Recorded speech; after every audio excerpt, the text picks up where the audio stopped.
ni Rhea, nagduda daw kuno siya nga doon naghihimong milagro ang iyang bana. Kay matud pa, dili man kuno ingon ini ang batasan kaniadto. So ato maminawon, kamoy judge. Ang kaagi sa kinabuhi ni Rhea.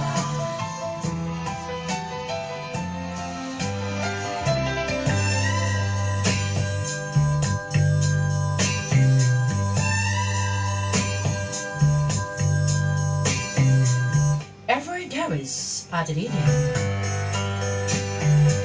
Sugo sa may kamatasan, maayong hapon nga na kanimo ate. Labi na sa mga naminaw, mga suki nga mga magtatampo nga sama ka nako. Ug so mga matambag sa ako ang problema nga akong i-share o i-share sa mga tulumanon. Labi na kanimo ate, ako mga panginaot nga luwas ka kanunay sa imong biyahe. O ganaa ka sa kapiskay sa maayong panglawas perme.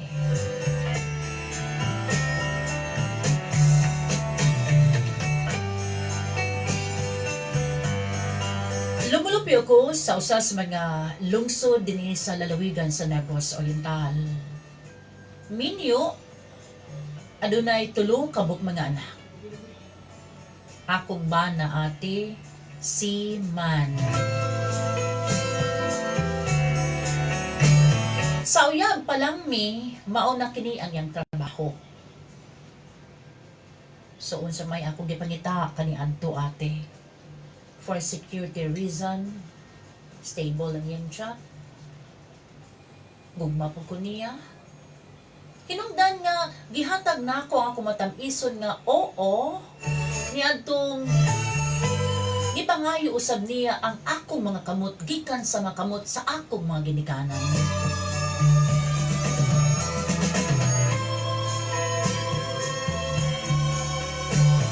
Nagdumili ang ako ang amahan at din.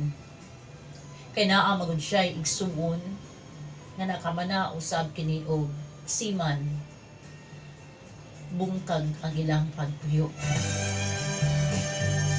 Dagkong problema ang nasinati sa akong iyaan igsuon sa ako ang papate. Hinungdan nga matud pa sa akong amahan, desidido ka na ba? Okay ra ba ka? Nga pila ka buwan, tuig, di mo magkita sa imong bana.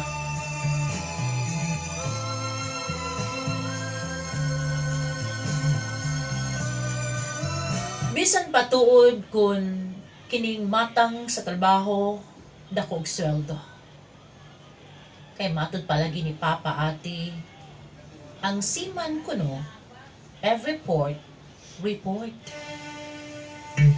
Ini nagpasabot nga kada dunggo bisan asang pair 1, pair 2, pair 3. Mangita sila babae kay love lagi nako ate. Wa ko maminaw sa akong papa. Kay gaurus-urus usab akong gugma niya itong mga panahon na. Hangtod miabot ang panahon nga nagminyo kami. Yes, sa pagsugot labihang lamia. Grabing to si kanay. Tamis pa sa kamay sa sentral ang among mga sadog panumpa sa akong bana ate.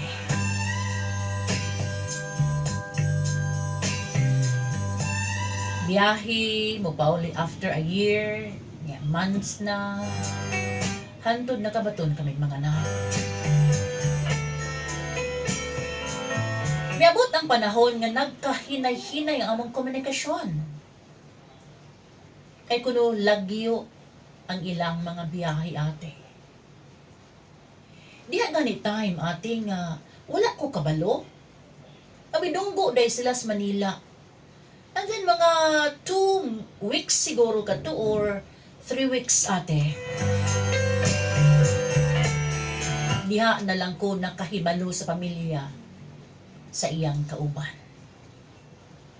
Asawa lagi ta. So na ako'y katungod nga akong i-confront, mangutana ko how true nangatarungan siya te. Nga wala daw kuno sila tuguti nga magkauli. Siya naman tig, nga wa siya magkapanawag na ako, nga buhi pa ba siya, o unsa yung gibati.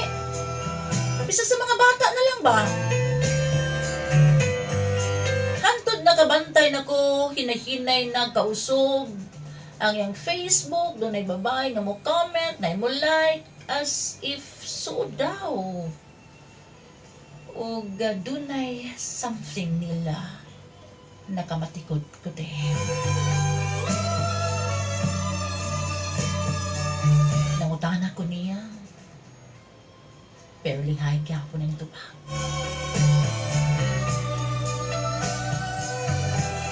Karong mga panahon na ati din, tungod sa mga panghitabo sa among relasyon kauban sa kumbana. Labi na ni adtong nakalabayng buwan te. Tingala na malamang ko te nga medyo ang iyahang mga pangumusta namo maba na kaayo. Walay excitement ba te? Nga gimingaw siya nako, gimingaw siya sa mga bata. Dali na kaayo te. Sabi siya, ay, sige, okay na mo diya. O sige na dawat ni mo. Sige, bye. Hinungdan nga, miabot ang akong pagduda at din. Nga doon naghihimong milagro ang akong bana. Kaya dili siya yung ini ka ni Anto, te. Hapit gani, makapiyong na ko, kaniadto, magsige pa siya giyaw-yaw. Mingon din siya, sabi ka, o kami nawa na ako. Ano man kang katulugon diya? Pero karon te, dako asin dako kaayong kausmanan sa gibakita nga batasan kinaiya sa akong bana. Di kamo dihang naminaw. Ikaw ate. Tinuod ka ha kining ako mga pagduda. Nausa ba yung behavior kung itandi ka ni Anto? Please, tabangi ko ninyo ate. Kung say angay na kong pagkabuhaton.